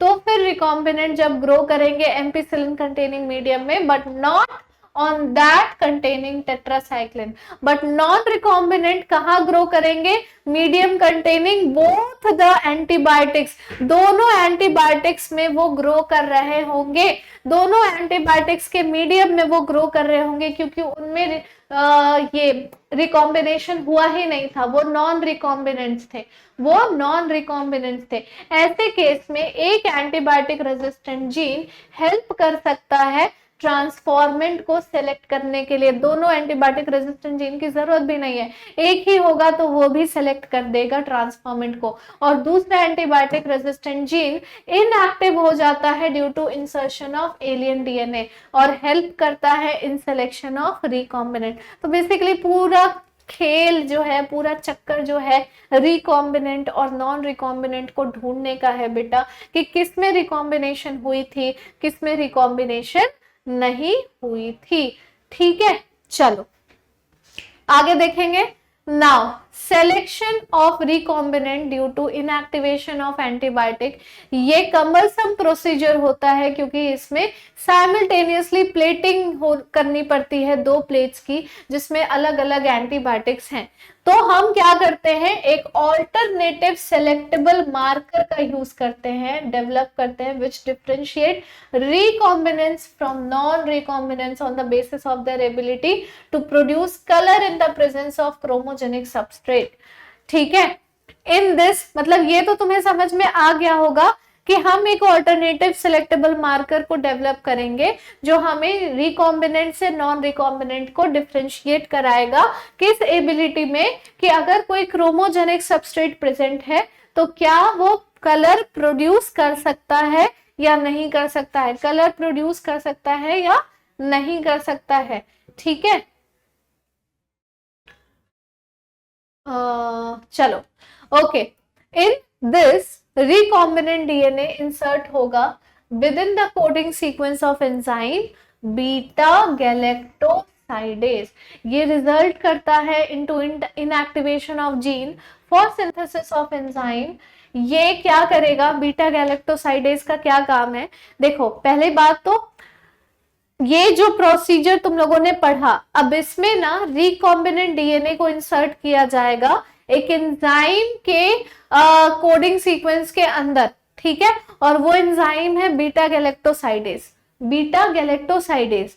अब इससे क्या होगा ना, इनएक्टिवेशन हो जाएगी उस जीन की for synthesis of this enzyme, और तब हम इसे कहेंगे, इस एंजाइम के लिए सिंथेसिस करने की जो जीन है वो इनएक्टिव हो जाएगी, तब हम इसे कहेंगे इंसर्शनल इनएक्टिवेशन।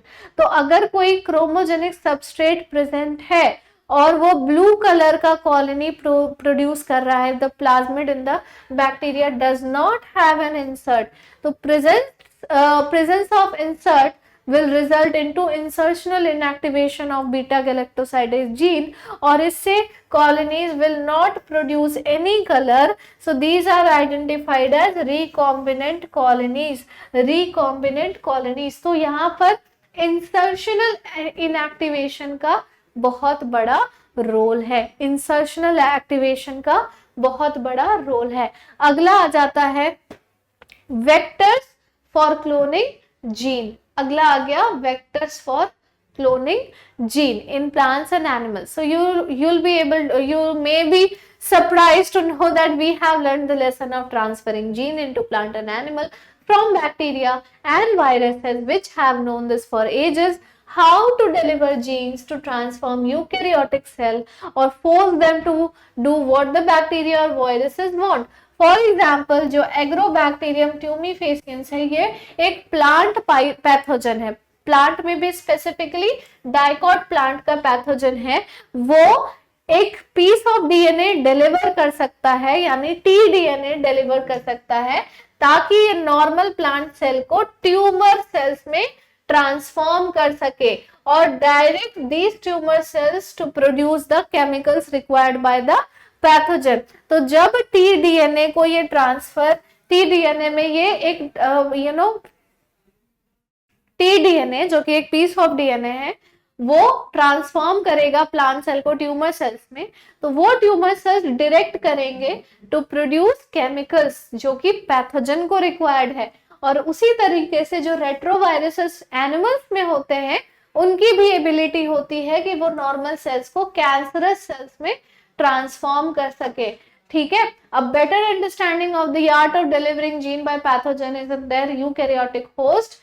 यूकैरियोटिक होस्ट के पास जनरेटेड नॉलेज होती है to transform these tools of pathogens into useful vectors for delivering gene of interest to humans.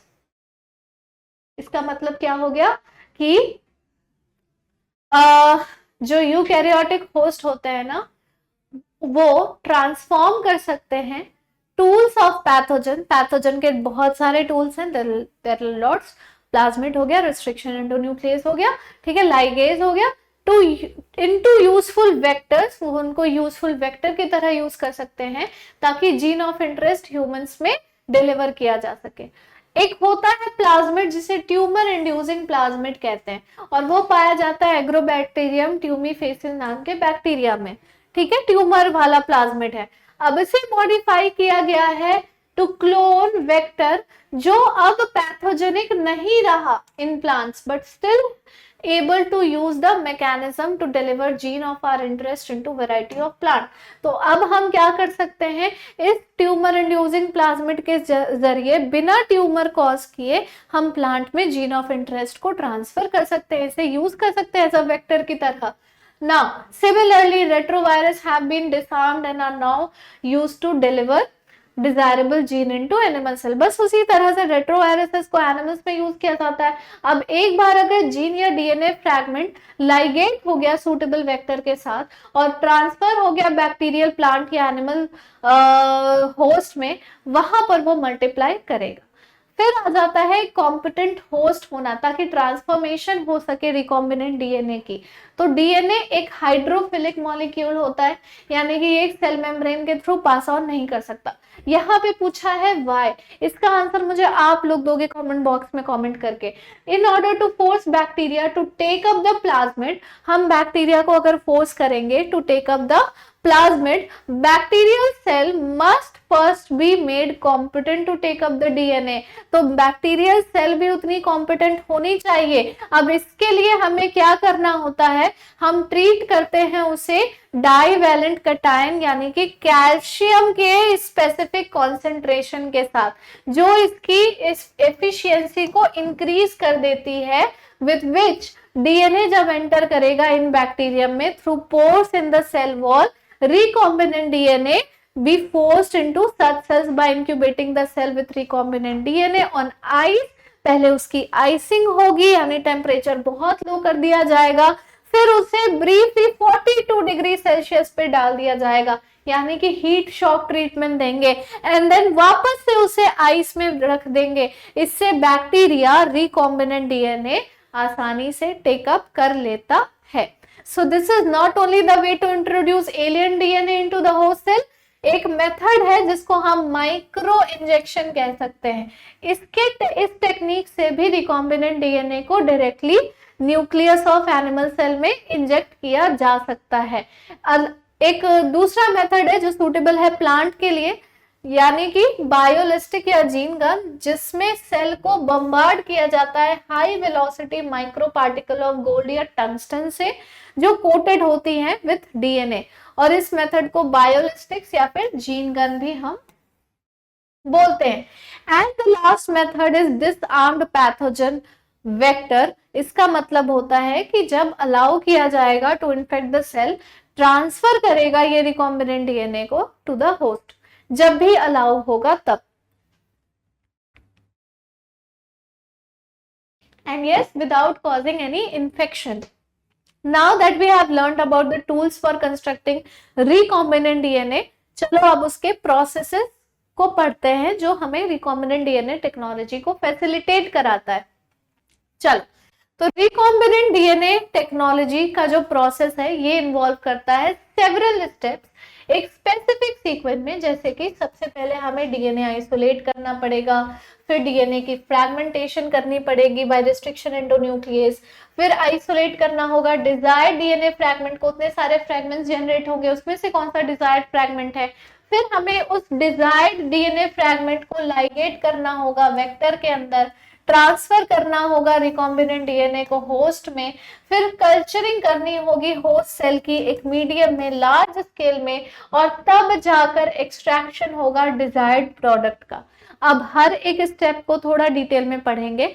सबसे पहले आइसोलेशन हुआ जेनेटिक मटेरियल का। कैसे आइसोलेशन होगा जेनेटिक मटेरियल का? न्यूक्लिक एसिड है जेनेटिक मटेरियल हर एक ऑर्गेनिज्म में विदाउट एक्सेप्शन। तो मेजॉरिटी ऑफ ऑर्गेनिज्म में डीऑक्सीराइबो न्यूक्लिक एसिड या डीएनए होता है उसका जेनोमिक मटेरियल, जेनेटिक मटेरियल। तो डीएनए को कट करने के लिए रिस्ट्रिक्शन एंजाइम को हम यूज करेंगे जो प्योर फॉर्म में होना चाहिए, फ्री फ्रॉम मैक्रोमोलिक्यूल होना चाहिए। डीएनए इनक्लोज्ड है विद इन द मेम्ब्रेन, तो हमें उस मेम्ब्रेन को ब्रेक करना पड़ेगा सेल को ओपन करने के लिए, डीएनए को open to release DNA along with other macromolecule. तो जब हम सेल को ओपन करेंगे ना, सेल को ब्रेक करेंगे, सेल वॉल को या सेल मेम्ब्रेन को तोड़ेंगे, तो आरएनए, प्रोटीन, पॉलीसैकेराइड और लिपिड भी डीएनए के साथ साथ निकलेगा। तो अब हमें कैसे उसमें से डीएनए को सिर्फ आइसोलेट करना है? हम बैक्टीरियल सेल या प्लांट सेल या एनिमल टिश्यू को एंजाइम से ट्रीट कर सकते हैं। लाइसोजाइम से ट्रीट करेंगे तो बैक्टीरियल का सेल वॉल जो है वो टूटेगा, सेलुलोज से ट्रीट करेंगे तो प्लांट सेल वॉल टूटेगा, फंगस का सेल वॉल टूटेगा काइटिनेज यूज करके। नाउ अब ये सारे जीन्स जो हैं वो लॉन्ग मॉलिक्यूल्स ऑफ डीएनए में लोकेटेड है ना, और प्रोटीन्स के साथ इंटरवाइंड है, histone proteins, right.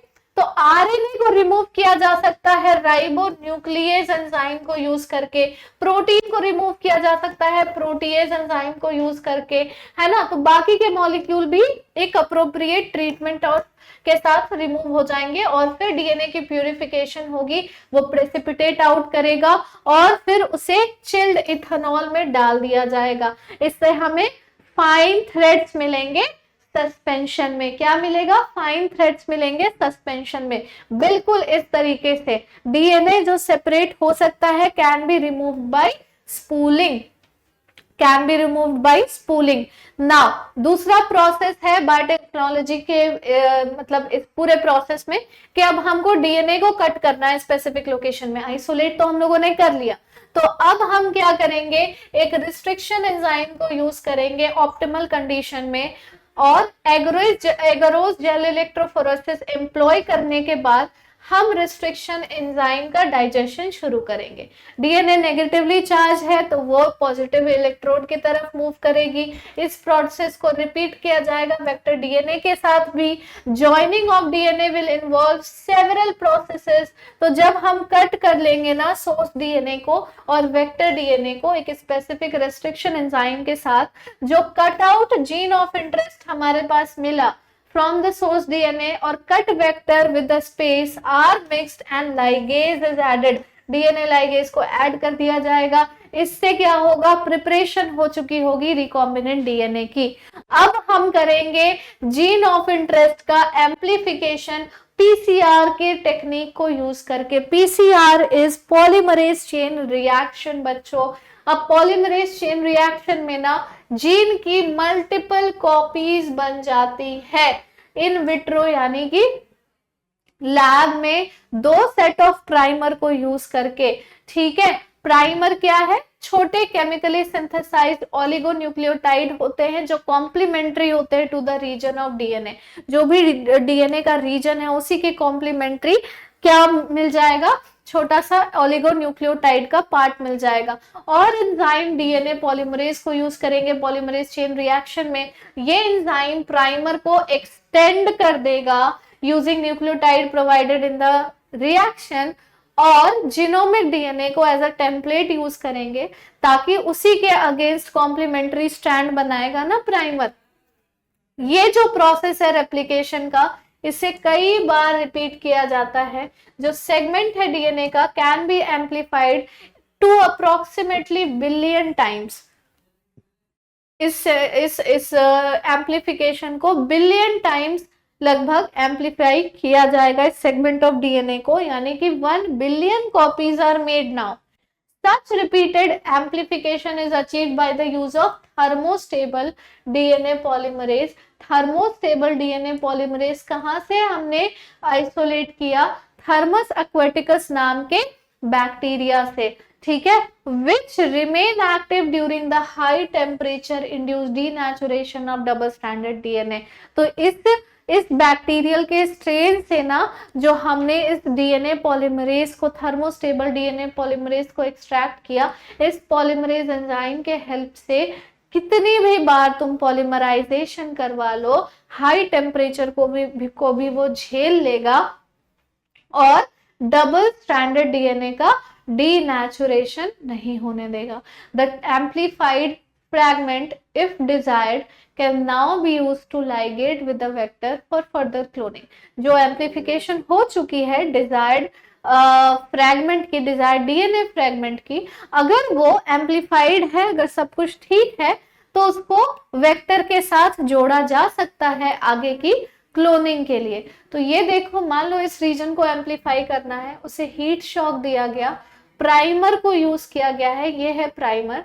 DNA polymerase जो है वो प्राइमर को एक्सटेंड कर देता है टैग पॉलीमरेज यूज करके, और डीऑक्सीराइबो न्यूक्लियोटाइड 30 साइकिल लग गए और लगभग एम्प्लीफिकेशन हो गई 1 बिलियन टाइम्स, ठीक है। तो ये एक्सटेंशन हो गया, ये एनिलिंग हो गई, ये डीनेचुरेशन हो गया। नाउ फिर आ जाता है चौथा step, that is insertion of recombinant DNA into the host cell या ऑर्गेनिज्म। अब हम क्या करेंगे, उस रिकॉम्बिनेंट डीएनए को होस्ट सेल या ऑर्गेनिज्म के अंदर इंसर्ट करेंगे। तो बहुत सारे मेथड्स हैं जो हम इंट्रोड्यूस कर सकते हैं लाइगेटेड डीएनए को रिसिपिएंट सेल में। जो रिसिपिएंट सेल है यानी होस्ट सेल है, जब वो कॉम्पिटेंट हो जाएगा तो रिसीव, कॉम्पिटेंट कैसे हो रहा था, आई होप यू रिमेम्बर, है ना, जो हीट शॉक देकर हम उसको कॉम्पिटेंट बना रहे थे। Take up DNA present in it surrounding.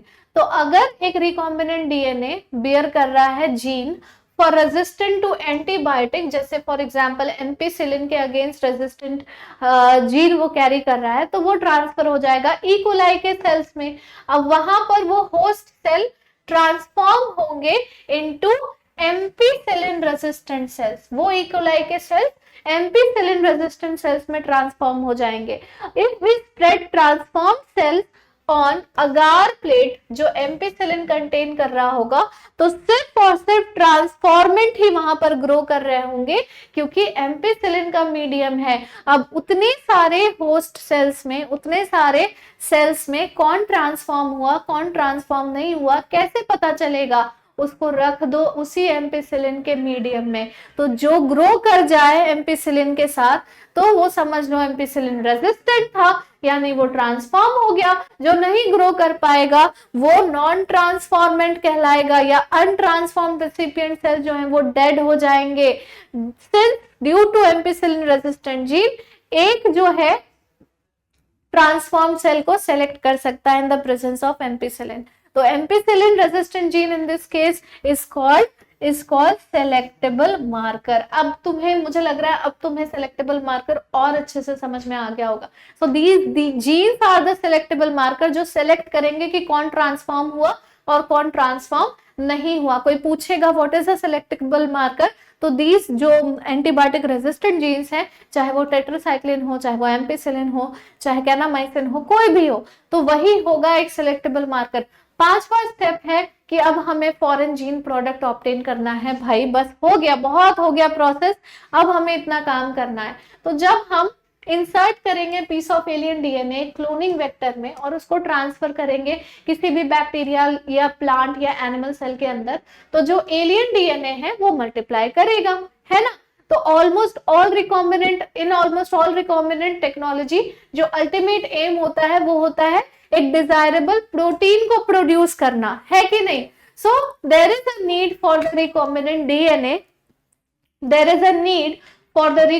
DNA to be expressed. तो जब तक वो एक्सप्रेस नहीं करेगा खुद को, तब तक वो प्रोटीन कैसे बन पाएगी। foreign gene get expressed under appropriate condition.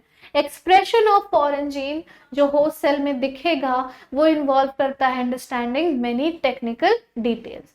तो जब क्लोनिंग हो गई ना जीन ऑफ इंटरेस्ट की, और having optimise the condition to induce the expression of the target protein, one has to consider producing it on the large scale. जब सारी चीजें हो जाएंगी तो लार्ज स्केल प्रोडक्शन करना पड़ेगा। तो can you think of any reason why there is a need for large scale production?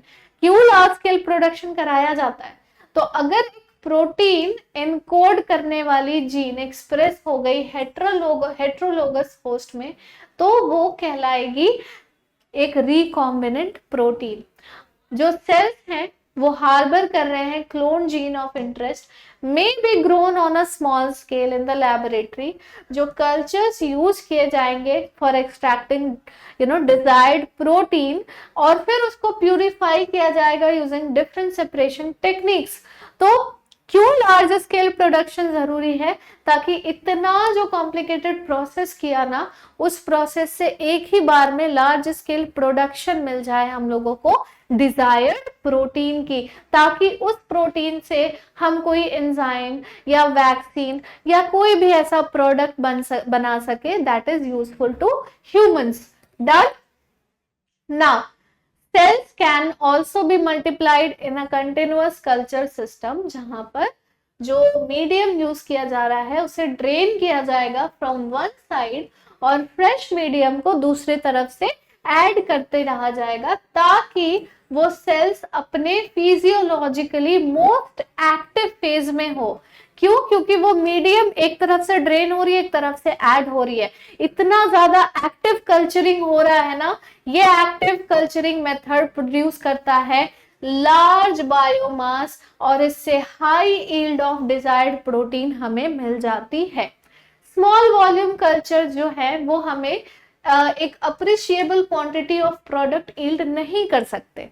So to produce large quantity, जो बायो रिएक्टर्स का डेवलपमेंट हुआ जहां पर लार्ज वॉल्यूम्स ऑफ कल्चर यानी कि लगभग 100 से 1000 लीटर ऑफ कल्चर को प्रोसेस किया जाता है, ये रिक्वायर करना हुआ।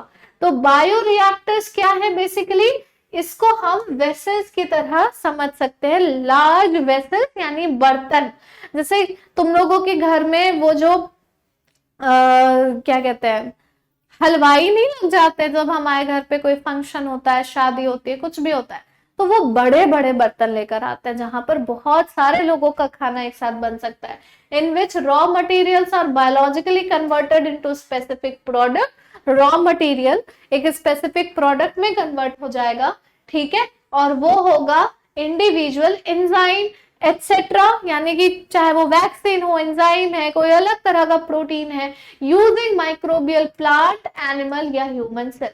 तो बायो रिएक्टर प्रोवाइड करते हैं कुछ ऑप्टिमल कंडीशन ताकि हमें डिजायर्ड प्रोडक्ट मिल सके by providing optimum growth condition. वो ऑप्टिमम ग्रोथ कंडीशन टेम्परेचर हो सकता है, पीएच हो सकता है, कोई सबस्ट्रेट हो सकता है, सॉल्ट, विटामिन, ऑक्सीजन, कुछ भी हो सकते हैं। So this is a bioreactor. You can see over here most commonly used bioreactor जो होंगे वो स्टरिंग टाइप के होंगे। अब स्टरिंग टाइप वाले जो होते हैं ना बायोरिएक्टर, उनमें क्या बहुत मतलब स्पेशल बात होती है कि वो कॉन्स्टेंटली स्टर करने की वजह से एयर जो है वो अंदर की तरफ फिल होता रहता है, जिससे कल्चरिंग और ज्यादा होती है क्योंकि एरोबिक बैक्टीरियाज है, ठीक है। और दूसरा क्या है, sparse stirred tank bioreactor through which sterile air bubbles are sparged. Now stirred tank reactor usually cylindrical होंगे या फिर कर्व्ड होंगे, जिसका बेस कर्व्ड होगा ताकि रिएक्टर के कंटेंट्स में मिक्सिंग हो सके। जो स्टरर है वो फैसिलिटेट करेगा मिक्सिंग और ऑक्सीजन की availability through out the bioreactor होती रहेगी। सो ऑल्टरनेटिवली एयर को बबल किया जा सकता है थ्रू द रिएक्टर ऑल्सो, अगर स्टरिंग नहीं है तो भी। So if you look at the figure closely you will see that the bioreactor has a agitator system. देखो ध्यान से, एजिटेटर सिस्टम में, एजिटेटर सिस्टम मतलब जैसे मिक्सी होता है ना, मिक्सर ग्राइंडर, उसमें वो बीच में एजिटेटर सिस्टम होता है, वो चलता रहता है और चारों तरफ से उसके कंटेंट्स घूम घूम के पिस जाते हैं, मसाले जो होते हैं वो पिस जाते हैं। उसी तरीके से यहाँ पर एजिटेटर सिस्टम है, ताकि ऑक्सीजन डिलीवरी सिस्टम और फोम कंट्रोल सिस्टम सब कुछ हो, temperature control system, pH control system, sampling port, ये सब होता है ताकि स्मॉल वॉल्यूम जो है कल्चर का उसे पीरियोडिकली विड्रॉ करते रहा जा सके। ठीक है, फोम ब्रेकर है, फिर कल्चर ब्रॉथ है, स्टीम है स्टरलाइजेशन के लिए, एसिड बेस है पीएच कंट्रोल करने के लिए, बबल्स ड्रामेटिकली इंक्रीज करेंगे ऑक्सीजन ट्रांसफर एरिया अगर वो स्टरर टाइप का बायोरिएक्टर नहीं है तो। ठीक है ना, लास्ट है downstream processing. This is the last topic बच्चों of this chapter. After completion of biosynthetic stage, biosynthetic stage यानी कि जो प्रोडक्शन हो रहा है ना, लार्ज स्केल प्रोडक्शन, उसके बाद प्रोडक्ट को सीरीज ऑफ प्रोसेसेस से गुजरना पड़ेगा ताकि वो मार्केटिंग के लिए रेडी हो सके एज अ फिनिश प्रोडक्ट। अब जैसे कोई भी चीज बनती है, मान लो तुम कुछ भी बाजार से खरीद रहे हो ना, तो जब तुम उसकी पैकेज देखते हो, उसका पैकेजिंग देखते हो, तो तुम उससे इंप्रेस होते हो कि oh wow it is a good product, it has a good packaging, है ना, तब तुम्हारा उस प्रोडक्ट में इंटरेस्ट और ज्यादा बढ़ जाता है। सो प्रोसेस ये इंक्लूड करेगा सेपरेशन, प्यूरिफिकेशन, जिसको कलेक्टिवली हम डाउनस्ट्रीम प्रोसेसिंग कहेंगे। इस प्रोडक्ट को फॉर्मुलेट किया जाता है सूटेबल प्रिजर्वेटिव के साथ, ठीक है, ताकि जो फॉर्मुलेशन है वो क्लिनिकल ट्रायल्स के थ्रू जब गुजरे, इन केस ऑफ कोई ड्रग है तो स्ट्रिक्ट क्वालिटी कंट्रोल टेस्टिंग हो रही है फॉर ईच प्रोडक्ट, ये सब भी रिक्वायर्ड होते हैं। डाउनस्ट्रीम प्रोसेसिंग और क्वालिटी कंट्रोल टेस्टिंग वैरी करता है प्रोडक्ट टू प्रोडक्ट में। डाउनस्ट्रीम प्रोसेसिंग इज बेसिकली जो भी अनडिजायर्ड कंटेंट है ना उस पूरे लार्ज स्केल प्रोडक्ट का, उसको हटाया जाएगा, प्यूरिफिकेशन की जाएगी, फिर टेस्टिंग की जाएगी। ठीक है, सेपरेशन होगा किस चीज का, उन चीजों जो प्योर प्रोडक्ट हमें चाहिए, उस जो भी लार्ज स्केल प्रोडक्शन हुआ है किसी भी प्रोडक्ट का, उसमें बहुत सारी एक्स्ट्रा चीजें होंगी जिसकी जरूरत नहीं है। तो इससे हम क्या कर सकते हैं, वैल्यू बढ़ा सकते हैं प्रोडक्ट का, प्योर प्रोडक्ट हम बना सकते हैं, एक्सट्रैक्ट कर सकते हैं by separating the undesired content of the product, right. This is known as downstream processing. ठीक है, अब तुम चाय बनाते हो तो जो बचा हुआ अदरक का टुकड़ा है या फिर चाय पत्ती के दाने हैं वो तो अनडिजायर्ड है ना, वो तो तुमको चाय में साथ में चाहिए ही नहीं, चबाओगे क्या उसको, तो वो सब छान लेते हो ना तुम, that is separation and purification, है ना। और उसके बाद फिर तुम उस चाय को अच्छे से एक कप में छान लेते हो, एंड कप एंड सॉसर लेकर then you use that product, that is downstream processing. सब कुछ हो गया, चाय तुमने बना लिया, उस चाय बनाने के बाद से जब तक तुम चाय पी नहीं लेते उसके बीच में जो भी प्रिपरेशन तुम कर रहे हो, that is downstream processing. So this is all everyone. Now I hope everyone has understood this chapter, biotechnology principles and processes. I can guarantee you किसी भी तरह का MCQ उठा लेना, चाहे वो नीट में पूछा गया हो, चाहे किसी भी एग्जाम में पूछा गया हो, कोई ऐसी चीज नहीं होगी तो तुम्हें नहीं पता होगा। जो एनसीईआरटी से रिलेटेड जितने भी टर्म्स थे सब कुछ मैंने तुम्हें क्लियर करा दिया है। बहुत बार तो ऐसा भी तुम्हें लगा होगा कि एक ही चीज को 2-3 बार पढ़ रहे हैं, वो ऐसा इसलिए लगा होगा कि पहले ना हम टूल्स पढ़ते हैं तो टूल्स में भी वही सारी चीजें हैं, और फिर जब हम प्रोसेसेस पढ़ रहे हैं तो प्रोसेस में भी वही सारी चीजें हैं। ठीक है, सो एक ही चीज 2-2 बार पढ़ने के बाद मुझे नहीं लगता कहीं से भी कोई कंफ्यूजन होगी। अगर अभी भी है प्लीज कमेंट बॉक्स में कमेंट कर देना। जिस जिस क्वेश्चन के लिए मैंने तुम्हें बोला है कि इसका आंसर दो, वो भी आंसर लिख देना, so that I can see कि कितने बच्चे एक एक्स्ट्रा एफर्ट लगाते हैं अपने प्रिपरेशन में। So this is all everyone, will see you in the next one shot. Take care, thank you so much and bye bye.